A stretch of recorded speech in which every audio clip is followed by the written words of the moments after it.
10 sponsor raksasa dunia siap danai FIFA Series di Indonesia. 7 negara tuan rumah lain nihil dilirik sponsor. Australia sampai heran, kok bisa buset?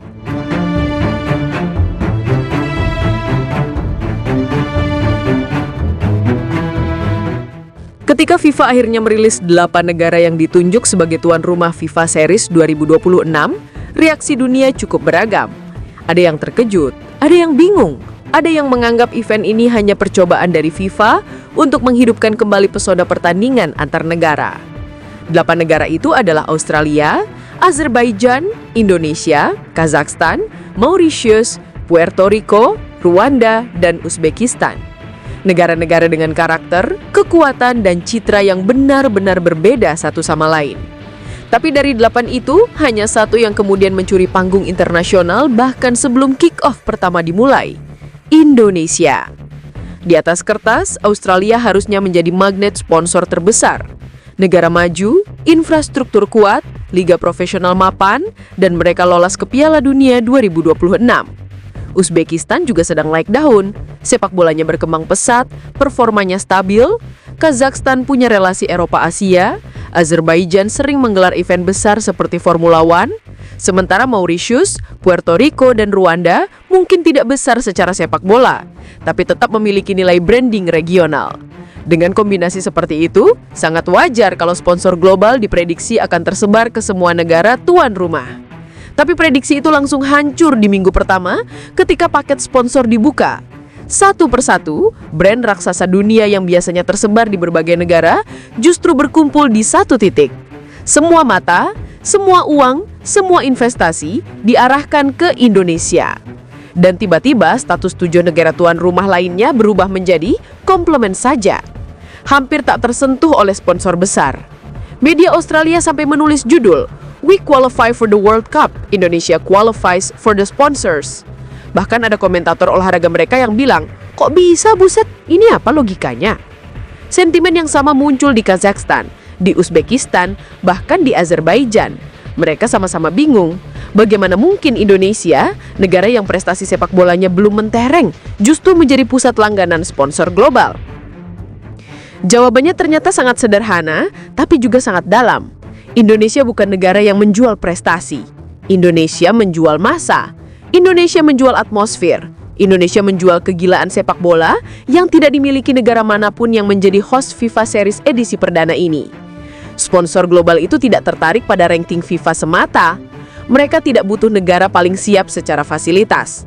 Mereka butuh pasar yang paling hidup. Mereka butuh penonton yang tidak hanya melihat, tapi juga berinteraksi. Mereka butuh masyarakat yang setiap kali ada event sepak bola, semua platform digital ikut bergetar. Dan itu semua hanya ada di Indonesia.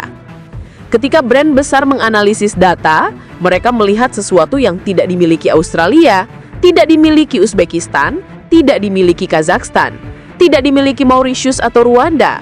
Mereka melihat bahwa setiap pertandingan sepak bola di Indonesia selalu berubah menjadi gelombang besar. Gelombang penonton, gelombang percakapan, gelombang emosi. Dari stadion ke timeline, dari tribun ke TikTok, dari komentator ke kolom reply. Tidak ada negara tuan rumah lain yang bisa menghasilkan dentuman digital sebesar itu. Supporter Indonesia sudah lama dikenal sebagai salah satu yang paling militan di dunia. Tidak peduli siapa lawannya, tidak peduli pertandingan apa, stadion hampir pasti penuh. Sorakan mereka tidak pernah setengah hati.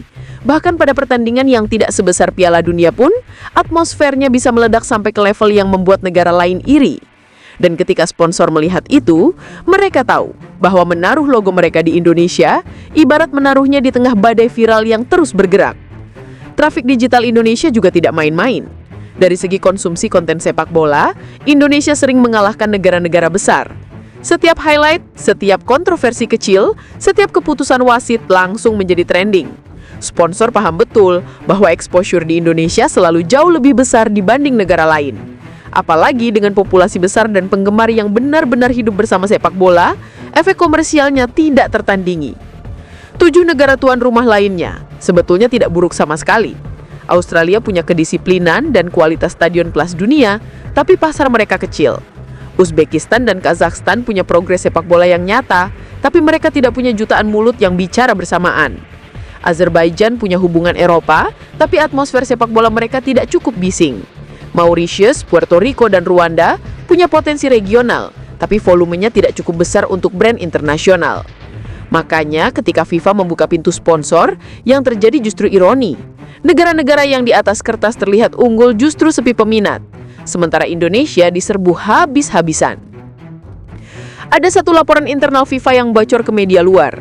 Isinya menyebut Indonesia sebagai pasar dengan potensi engagement terbesar di Asia, bahkan menyamakan aktivitas digital supporter Indonesia dengan negara raksasa seperti Brazil dan Argentina. Dalam beberapa metrik, Indonesia bahkan lebih tinggi. Dan ketika laporan itu beredar, tidak heran bila sponsor global langsung mengambil keputusan cepat. Yang paling menarik adalah bagaimana reaksi negara lain.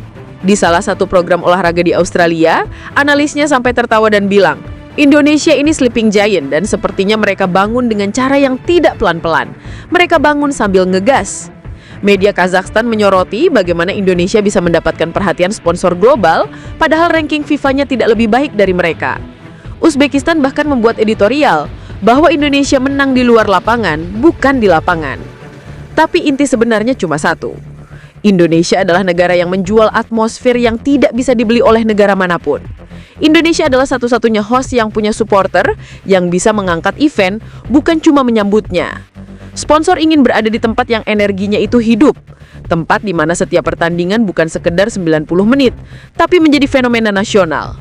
Dan semua itu terjadi di sini. FIFA Series 2026 akhirnya menjadi cermin besar yang memperlihatkan kepada dunia bahwa Indonesia sudah berbeda. Bukan negara yang hanya numpang lewat dalam kalender sepak bola internasional. Bukan negara yang hanya datang sebagai penggembira. Justru sebaliknya, Indonesia menjadi pusat gravitasi dari event yang seharusnya tersebar merata ke 8 negara. Pada akhirnya, sponsor besar tidak peduli siapa yang lolos Piala Dunia. Mereka peduli siapa yang bisa memberikan gelombang paling dahsyat. Dan dalam hal itu, Indonesia menang telak. Bahkan 7 negara tuan rumah lainnya harus menerima kenyataan bahwa hype mereka tidak cukup untuk membuat sponsor menoleh sekalipun. Maka pantas bila media Australia bilang, kok bisa buset? Jawabannya sederhana, karena ini Indonesia. Negeri yang kalau bicara sepak bola, tidak butuh prestasi tertinggi untuk menjadi panggung terbesar. Negeri yang sudah lama memiliki satu hal yang tidak bisa dibeli negara lain. Hati dan kegilaan dari ratusan juta manusia yang hidup dengan sepak bola. Indonesia bukan lagi penonton, Indonesia adalah pusatnya. Dan FIFA Series 2026 hanya mempertegas satu hal. Dunia akhirnya sadar siapa raja pasar sepak bola Asia, dan jawabannya bukan Australia, bukan Uzbekistan, bukan Kazakhstan.